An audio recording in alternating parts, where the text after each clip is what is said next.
Anyway, welcome to the hardest level in the run. You've made it this far, you thought you were doing well? Nope. Welcome to FGM PIB, the hardest level for beginners. There is so much nuance here that I can't really go over all of it. Just know, this level, out of any level, you're going to practice this one a lot.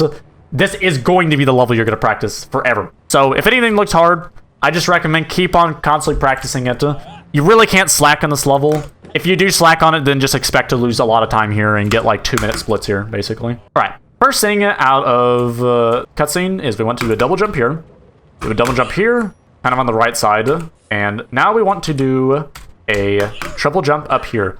This triple jump is not as easy as it looks because you can very easily bonk your head on this wall here and not make it. It's also very easy to not make it if you're already not that good at doing triple jumps in the first place, aka like your timing's not good or something like that, like I've previously explained.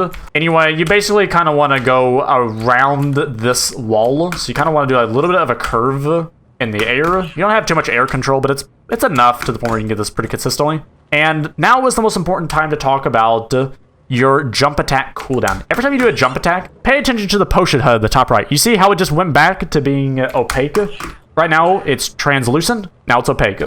Okay? So, why is that important? So, if that is translucent, if you walk off of a ledge, the game still thinks you're doing a jump attack, so it throws you down again. This is going to be a problem in the next section, because here's what happens if you run through this.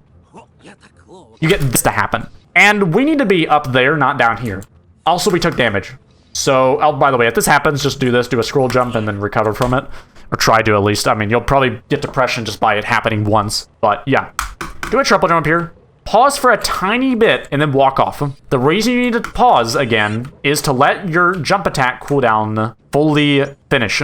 Because if it doesn't, as I said, you're going to fly right off the edge, and it's going to be really annoying to recover from, because PIB's recovery is almost like a 2-second recovery. So, anyway. On the top, come over here, pause, go, and then you can just walk across this. This fire doesn't typically hurt you due to how it's set up, so typically you can walk through just fine. Maybe not afterward, but yeah.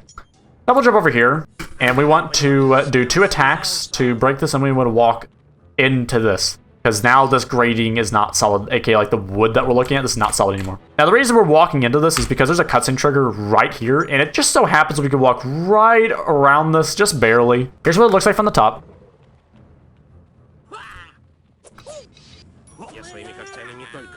Okay, whenever we walk into the vent, you want to turn around and then hold back. The reason you want to do this is because if you don't do this, you're going to mount this save fairy right here for no reason. And that's just very obnoxious. You can look towards it if you do an angle like that. However, that's a very precise angle, and I don't recommend newcomers to really try it, but if you feel up to the challenge, then go ahead. It will be a little bit easier to do the next jump right after if you do that. But you're probably going to have that happen every time, if I had to guess. So, look backwards, land. You're going to land on this locker here. Double jump to this other locker right here. And now we want to do a triple jump up here. This triple jump's not the easiest thing, so if you struggle with it, you might potentially have a better odd of making the jump if you go for that instead. But it's kind of up to preference. I personally recommend simply learning this jump. It's not too terribly hard. From here, you now need to know one new mechanic. When you do a charge, and then cancel your charge by stopping all your movement, you will do 2 attacks in a row. Here's what I mean. If I do a charge, as you can see, I did 1 damage to this vent, and if I attack it again, I break it. However, if I stop moving, which is how his charge is cancelled, then a second attack comes out, and then I break that. And if you're even better about this, you can actually do a charge and an attack basically at the same time. So it appears like you only do 1 hit on that. It's really cool. Anyway, whenever you break this vent, I look backwards, and then do the same thing again on this. So here's the first laser section. Try not to hit these lasers if you can. It's going to be basically impossible to practice this. You kind of just have to adapt onto the fly because the cycle that these lasers have are basically entirely dependent on how many mistakes you've made in your current segment. So basically, you're going to have to just figure out what to do on the fly. Anyway, come over here, and we want to run over here to the left, and we want to do a double jump onto this. The double jump timing is somewhat precise. I think it's about like 100 milliseconds of leniency or something like that. Maybe it's 90 milliseconds, I don't know. Something like that. And double jump over here, double jump here, hit the lever, and then we finish the section. However, if you want to be a little bit faster, like you're feeling a little bit more courageous about your time save, then I would probably recommend going for something like this. do 2 scroll jumps into the corner, and then try to do a triple jump starting from this point. And if you do it right, you'll mount that. If you can't get this at all, by the way, you're going to need good triple jump timings, but if you can't get it, then you can also go for an alternate strat where you do a jump attack onto this right here. Again, I'm going to show it like this so you can actually see what I was jumping towards. And then you can try to do a double jump from there. But there's not really much leniency for it, and I honestly think it's way harder than just doing this. Or even just doing this. To be honest, I find this to be easier than doing the double jump off of this. But it's going to be basically up to what you think is the best, to be honest. But yeah, there's 3 basic ways to do this. I can't seem to do the double jump anymore. I should just retire from the game. It's probably time for me to retire. Okay, that's what it looks like. Anyway, once I get up here, do a double tack onto that. You might have noticed that we've been typically going backwards through vents and stuff like that. Every vent from this point forward, we don't need to do that for. You could just simply walk forward and you're going to have no issue. By the way, the reason I said to walk backward into that one vent is because if you don't walk backward into it, you're going to mount the wall, which is going to just waste so much of time. Anyway, walk through here, fall down onto this table right here, double jump here, and then you can double jump here or you can triple jump. Doesn't really matter.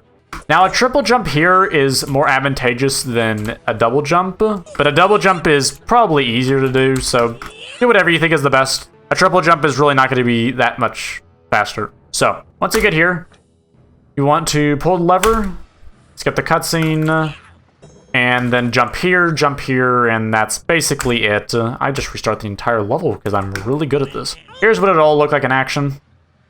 You wait a tiny bit, do a double jump, do a double jump. That double jump was actually pretty precise. Here it is again. Here is the most preferred way is to do something like this instead. Jump onto this right here, and then jump onto this. If you could do this, that's basically the fastest strategy right there. But it is a little bit hard to learn, so if you don't want to go for it, that's completely fine. This is by far the easiest way to do it is that. You could additionally, if you don't like either of those, you could also do this. Where you wait over here and wait until that last platform lowers a bunch, and then you can just double jump to it. Alright, do a double tack, and do a double tack. Walk out of this, and then do this.